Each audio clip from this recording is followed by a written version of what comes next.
Harry Potter and the Sorcerer's Stone by J.K. Rowling. Chapter 1 Boy Who Lived. Mr. and Mrs. Dursley of number 4 River Drive were proud to say that they were perfectly normal. Thank you very much. They were the last people you did expect to be involved in strange anything stranger or mysterious because they just didn't hold with such nonsense.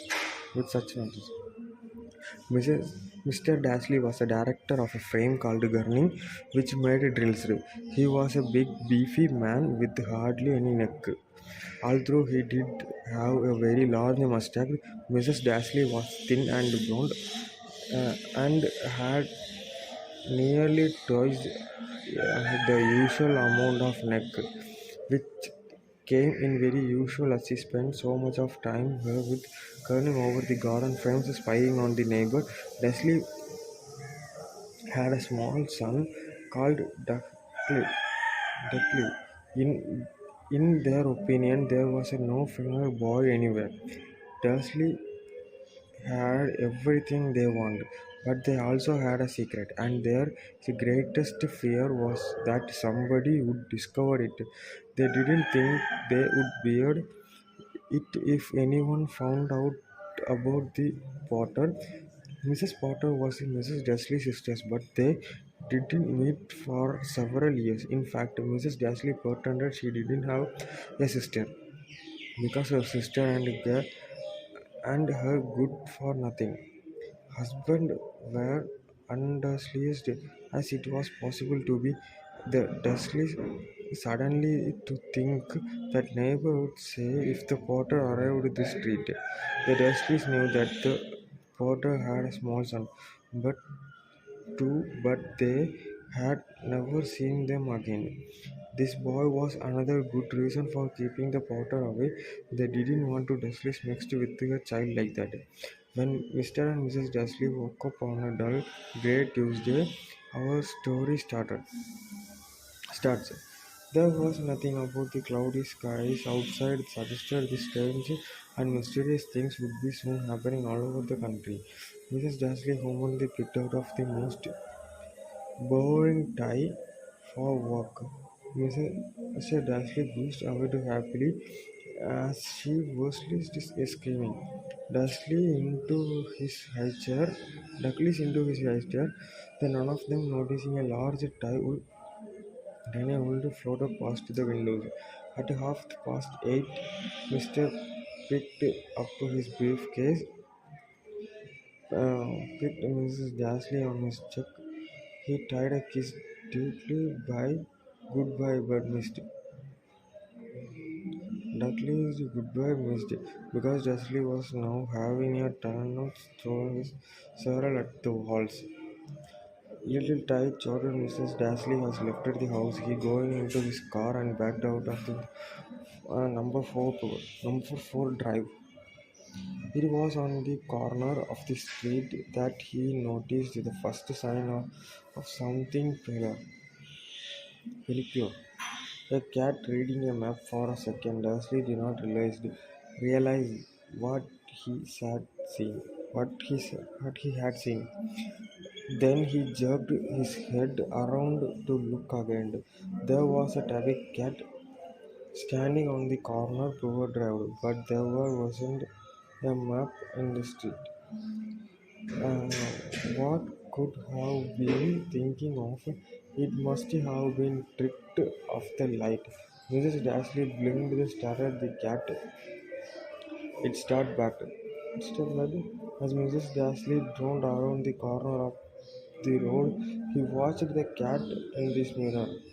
It was now reading the sign and said Pivot Drive. No looking at the sign. Cat couldn't read map or signs. Mr. Dashley gave himself to a little shake and put the cat out of his mind. As he drove towards town, he thought of nothing expected in a large orders of build. He was hoping to get the days. But on the edge of the town, drills were driving out of his mind by something else. He has said in his unusual morning traffic jam, He couldn't help notice that there seemed to be a lot of strangely dressed people about the people in cloth. Mrs. Dashley couldn't bear people who dressed in funniest clothes. The get-up you saw on the young people, he supposed his way was some stupid new fashions. He drew his finger on the steering wheel and his eyes falling from an undulled verb standing quite close by. They were whispering excitedly together. Mr. Dashley was encouraged to see the couple of them wasn't young at all. Why the man had to be older than he was, wearing a massive green cloak. The never of him. But then we stopped. Mr. Dashley that his was probably seemed still stunned. There were people to obviously collecting for something. Yes, that would be it. The traffic moved on. A few minutes later, Mr. Dashley arrived in a gunning pack locked in his mind background his drills. Mr. Dashley always sat his back of this window in his office on the ninth floor. If he had not been might have found it harder to the concentrated on drills that morning. He didn't see the wolves snooping past in broad of daylight. Threw people down in the street did they pointed to grazing open mouthed as the wool often will spaced overhead.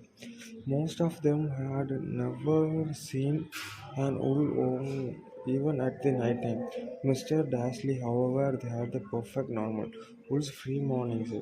He yelled at five different people. He made several important phone calls and shouldn't be bit more. He was a very good mood until the lunchtime. When the all through he did stitches in his legs and walked across the road, but by himself once of his bakeries, he forgot all about the peoples in clocks until he passed a group of them next to the baker's. He eyed the uncle as he passed.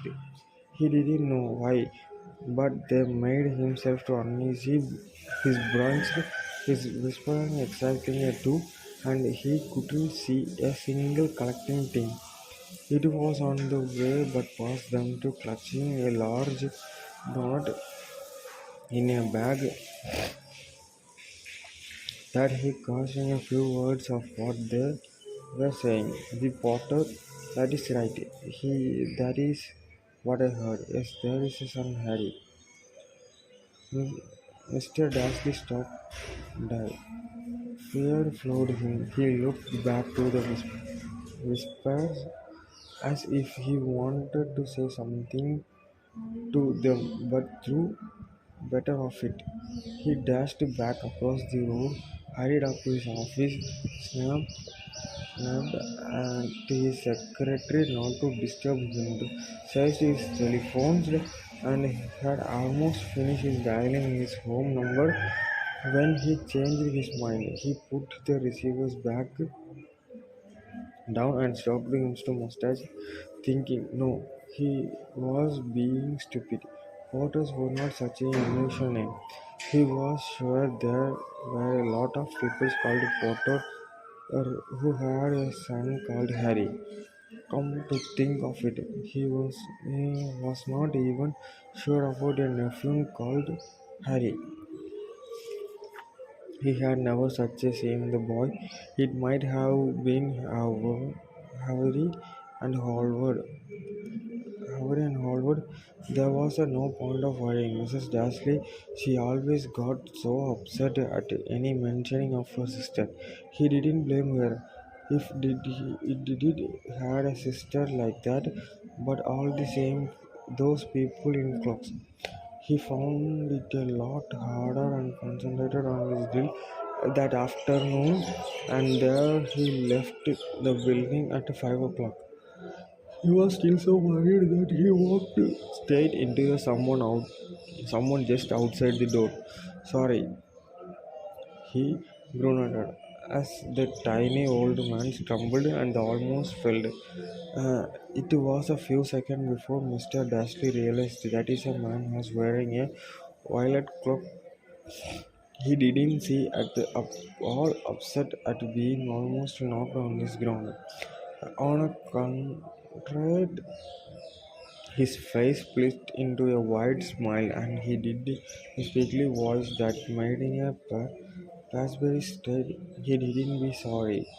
My dear sir, for nothing could upset me today for reason, for you know who has gone last night. Even monsters like yourself should be celebrating a happy day.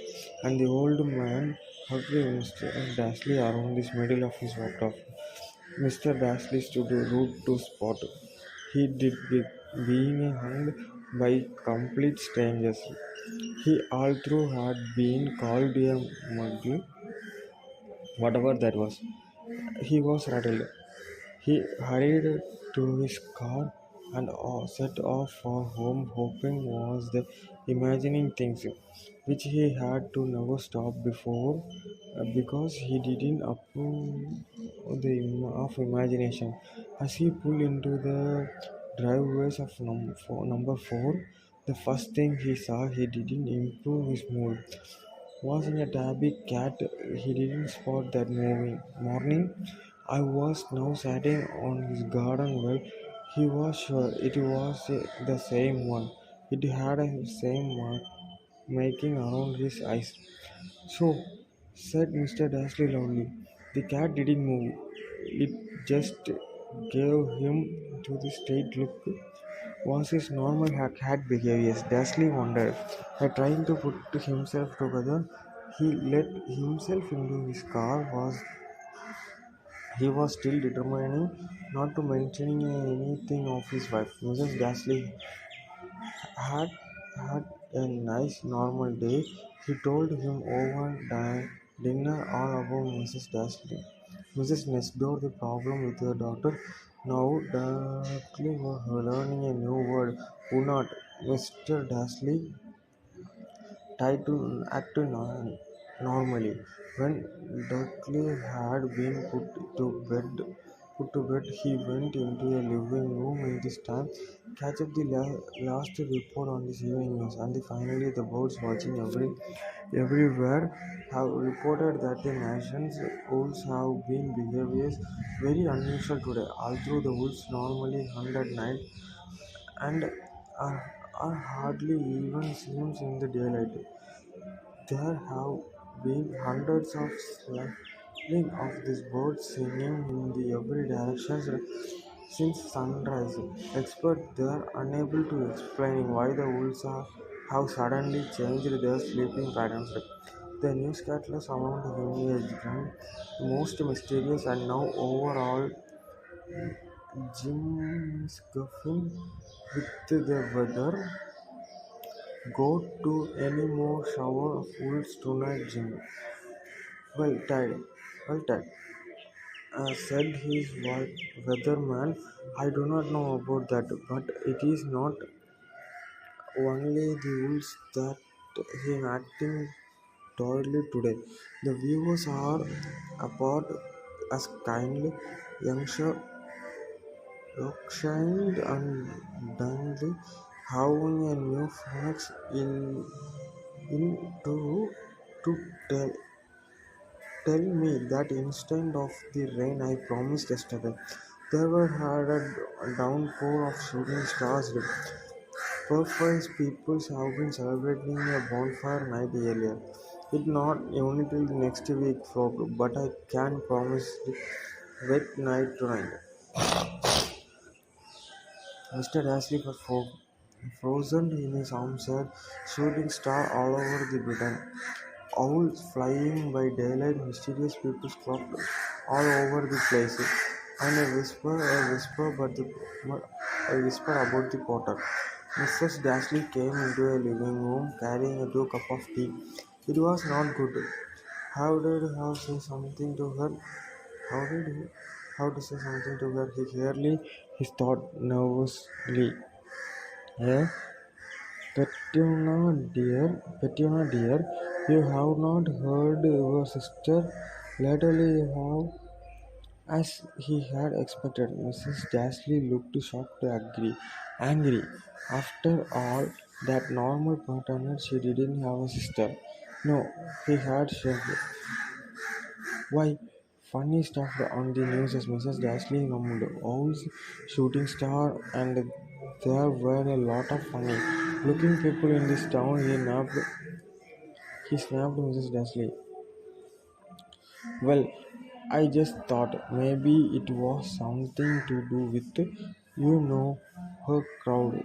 Mrs. Dashley slipped her tea through his pursed lip. Mr. Dashley wondered what there were dread tall her. He died had her name Potter. He decided her not died. He said as casual as he could, the son he be about Ashley's age now, wouldn't be he? I suppose so, said Mrs. Dashley Stephanie. What is his name again?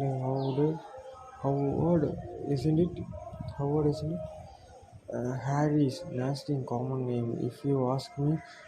Oh, yes, said Mr. Dashley, of his heart singing horrible. I quite agree. He didn't say another word on a subject as he went to upstairs to bed while Mrs. Dashley was in his bathroom. Mr. Dashley crept on his bedroom window, peeped down in front of his garden. The cat was still there. It was a strange down poor drive as through his there waiting for something. They're imagining things. Could always have anything to drive the water. If it did, if it got out there that they were related to a pair of, well, he didn't think he could bear it. The Duckleys, the Duckleys got into a bed. Mr. Dursley fell asleep quickly, but Mr. Dursley lay wake up tiny all over his mind, lately comforting through before he fall was sleeping even if a Potter were involved. There was no reason for them to come near him and Mrs. Dashley. The Potter knew very well what he and Petunia knew all about them and their kite. He couldn't see how he and Petunia couldn't get mixed up in anything that might be going on. He yawned and turned over. He couldn't affect him. How very wrong he was. How very wrong he was. Mr. Dashley might have been drifting into an uneasy sleep, but the cat on the wall outside the showing no sign of sleepiness. It was sitting as still as a statue, its eyes fixed unbelievingly of the fat corner of the pivot drive. It didn't so much as quicker as when a car door slammed on a next door street. Now, when a two-wheeler stopped overhead. In fact, it was nearly a midnight before the cat moved at all.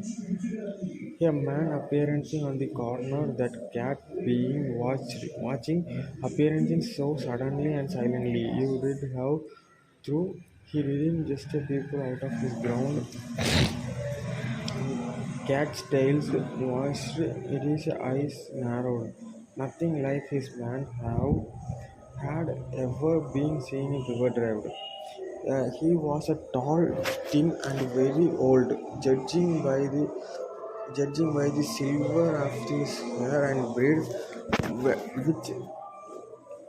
which were both long enough to tuck into his belt. He was wearing a long robes and a purple cloak that swept the ground. His high-heeled buckled boot, his blue eyes were lighting, bringing a sparkle behind the half-moon speculated on, and his nose was very long and puffy, as though it had been broken as a last Tuesday. His man This man named Albus Dumbledore.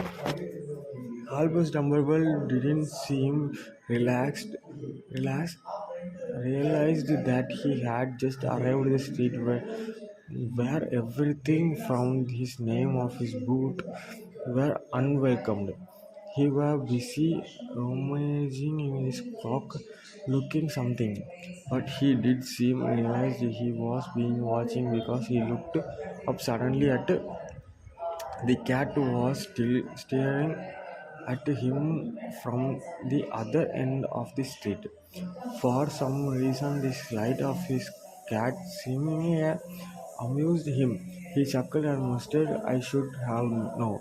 He found what he was looking for his inside pocket. He seemed to be a silver cigarette lighter. He flicked it open. He held it up in the air. He clicked it. The nearest street lamp went out with a little pop. He clicked it again. The next lamp flicked into the dark. The 12 times he clicked put outer until the one light left. The old street were two tiny pinpricks in distance, which were the eyes of the cat watching him. If anyone looked out their window now, even their eyes, Mr. Dashley were not able to see anything that was happening down of this pavement. The dumbbell slipped on a foot outer back inside his clock and set off down street towards number 4, where he sat down on the wall next of the cat. He didn't look. If anyone looked out of their windows, even badly sized Mr. Dashley, they were not able to see anything that was happening down of the road. The Dumbledore slipped on a foot out of a bag inside his clock and set off his down the street towards number 4, where he sat down on the wall next to the cat. He didn't look at it, but after a moment he spoke to it.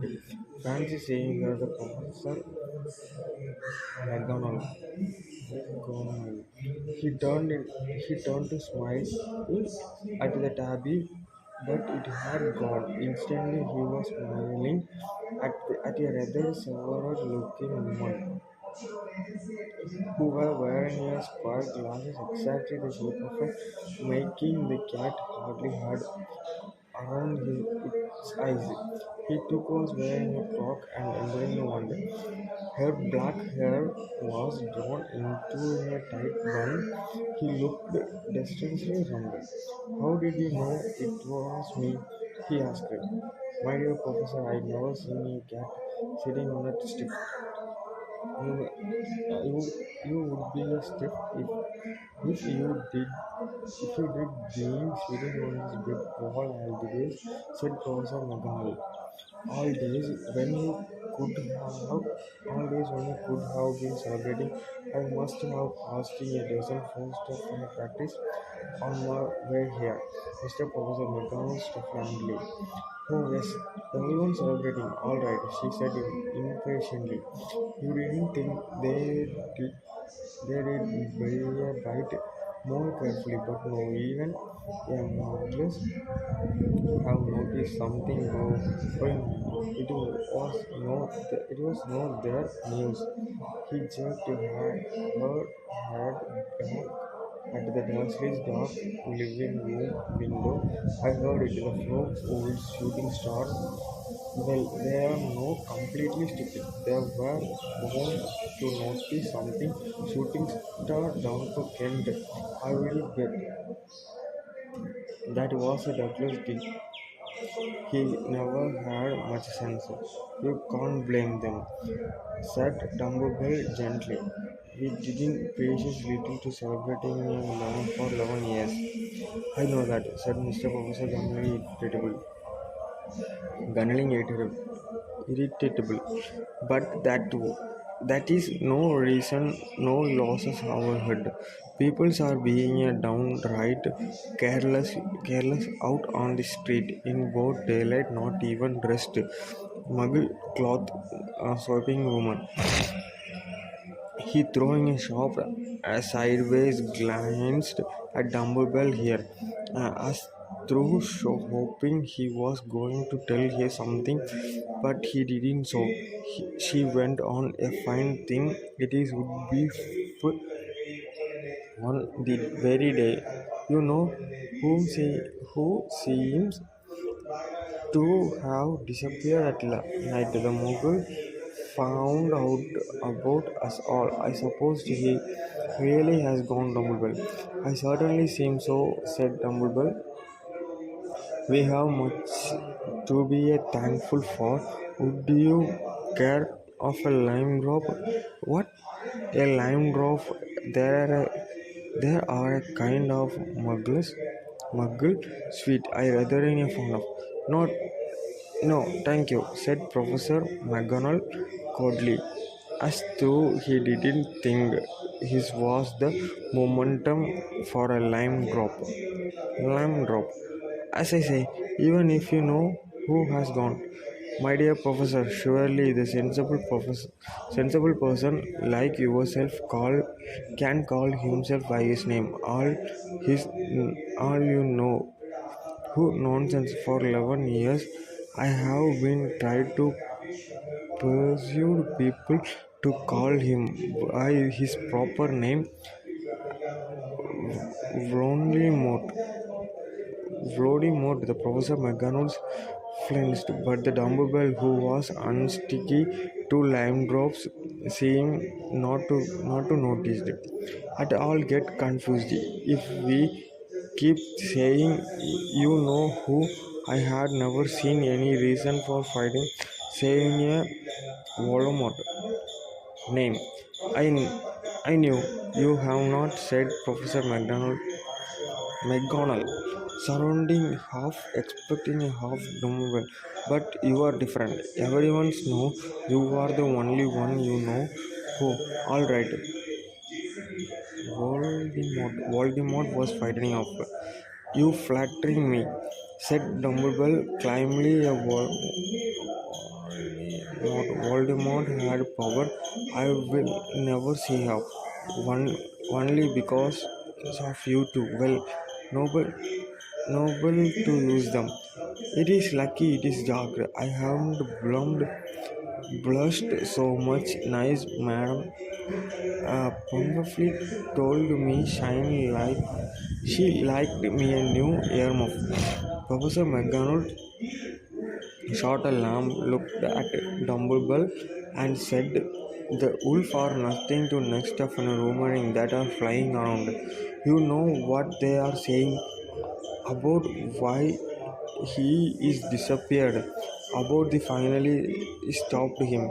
It seemed that Professor McGonagall had reached the point he was most anxious to discuss the real reason he had been waiting on a cold, hard well all days of neither as a cat nor as a woman had she fixed Dombebel with such a precious stars as he said now. It was a plum, and whatever everyone was saying, she was not going to believe you until the Dumbledore told her. Dumbledore told her it was a true Dumbledore. However, it was choosing another line drop and did not answer. What they are saying, he pressed on. Is that the last night Voldemort turned up to a Gothic hollow, he went to finding a Potter, and the rumor is that Lily and James Potter are that they had died. Dumbledore blew his head and the Professor McGonagall gasped. Lily and James, I can't believe it. Didn't want to believe I didn't want to believe it. Oh, Albus. Dumbledore reached out the patter here on her shoulder. I know. He sighed heavily. Professor McDonald, his voice trembled She went on, that is not all. There are saying he tried to kill the Potter's son Harry, but he couldn't. He could not kill that a little boy. No one know why or how, but they are saying that when he couldn't kill Harry Potter, Voldemort power is somehow broken, and that's why he's gone. Dumbledore noble Gumley. It is truth. The flatter Professor McGonagall after all he's done, all the people he's killed, all the people he's killed, he couldn't kill a little boy. It is just a astronaut. All of all the things to stop him, but how in the name of heaven did Harry survive? Heaven did Harry survive? We can only guess, said Dumbledore. We may never know. The Professor McGonagall put out of the lace of a handkerchief and rubbed at her eyes branches hearing a spectacular. Dumbledore gave a great stiff as he took a golden watch from his pocket, examined it. It was very old watch. I had 12 years young, but no numbers. Instantly, little planned were moving around the edge. I must have made a sense of Dumbledore through because he put it back in his pocket and said, Hagrid, Hagrid, it's late. I suppose it was he how told I did be here by the way. Yes, said Professor McDonald, and I didn't suppose you are going to tell me why you are here of all places. I've been come to bringing Harry's and his aunties and bringing to his auntie and uncle. There is only one family he left now. You do not mean you can't mean the people who live here, cried Professor McDonald jumping to her feet, pointing a number for Dumbledore. You can't. I've been I've been watching them all days. They couldn't find two people are less like us, and they were got his son soon. Saw his kicking his mother all the way up of the street, screaming for a seat. The Harry Potter come to love her. There, it is the best place for him. The Dumbledore family, his auntie and his uncle will be able to explaining everything to him when he older. I, I will be writing them a letter. A letter was respected in Professor McGonagall's frankly set back down on the wall. Really a Dumbledore, you think you can explaining all is in the letter? These people never understand him. He will be famous, a legend. I wouldn't be surprised if today was known a Harry Potter day in the future. There will be a book written in Harry. Every child in our world will be knowing his name. Exactly, is Dumbledore looking very seriously over the top of his half-moon glasses at would be enough be turned any boy's head. The famous before he can walk and talk, famous for something he wouldn't even remember. Can you see how much better off he will be being growing up away for all that until he ready to take it? Professor McDonald opened her mouth, changed her mind, salved, and then he said, Yes, yes, you are right, of course, but how the boy getting dead, the Dumbledore, he eyes is cropped. Suddenly, as through thought he thought might be hiding Harry's underneath it. Hagrid is bringing him. You think it wish of a truth, Hagrid, with something as important as this? I would. trust Hagrid in my life, said Dumbledore.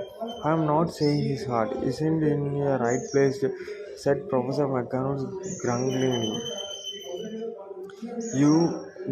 But you cannot pretend that he's not careless. He did turn to what was that? A low rumbling sound had broken a silence around. It is gruely strictly louder as they look up. The down of the street from shining of a headlight is filled on this road as they both looked up the skies. A hug the motorcycle fell out of the air and landed on the earth in front of them. If the motorcycle if the motorcycle was huge, it was nothing the name sitting asteroid it.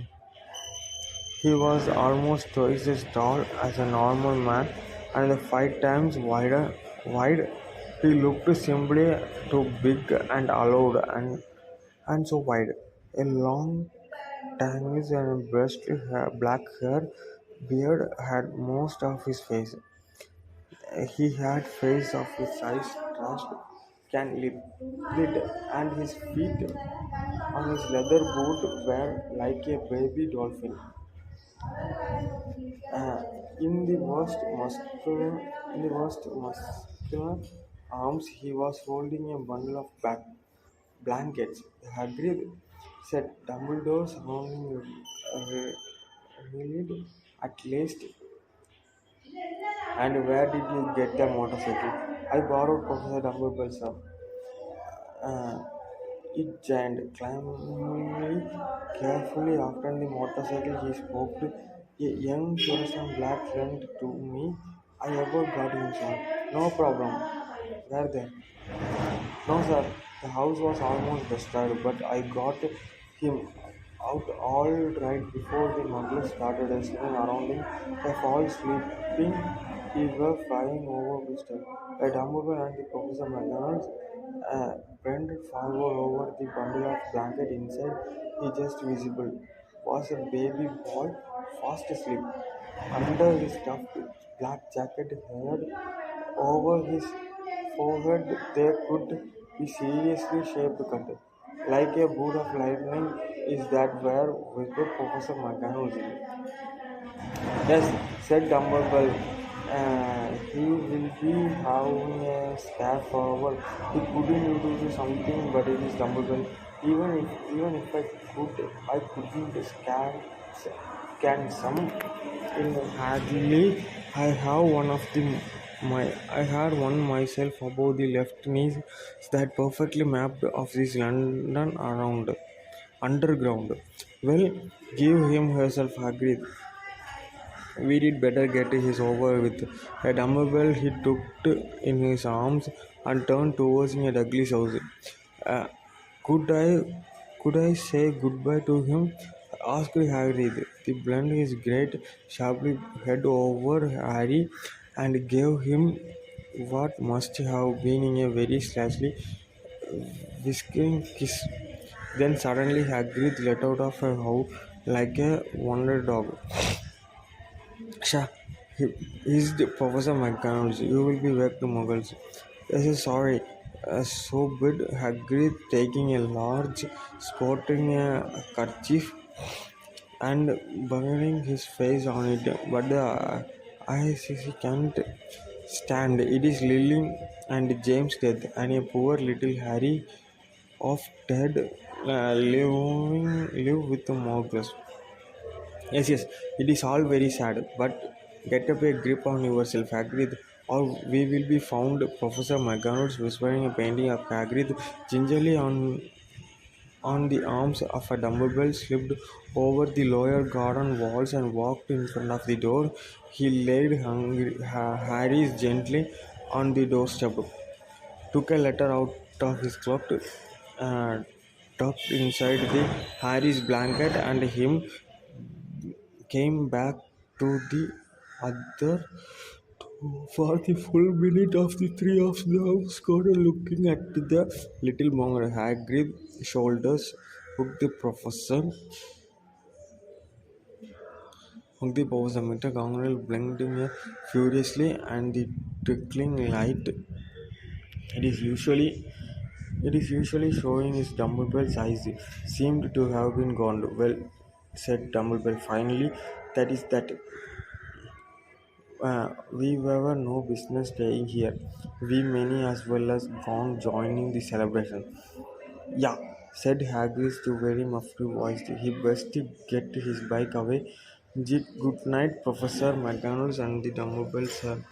Whispering his streaming eyes on his jacket sleeves, Hagrid slumped herself into the motorcycle and kicked the engine into life. He rose the rose.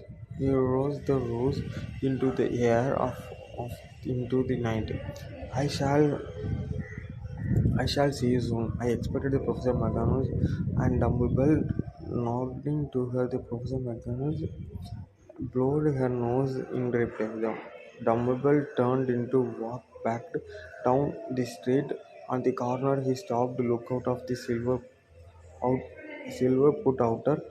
He clicked once, the 12 balls of light spread back a light lamp at that pivot. The glowed suddenly the orange, and he could make out of a tumble baby sling down the corner at the other end of the street.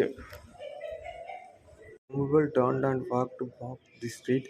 On the corner, he stopped and took out of his silver put outer. He clicked once. It all ball lighter spread back in the street lamp. So the pivot drive to glow suddenly the orange, and he could make out a tabby cat swinging around the corner and at the other end of the street.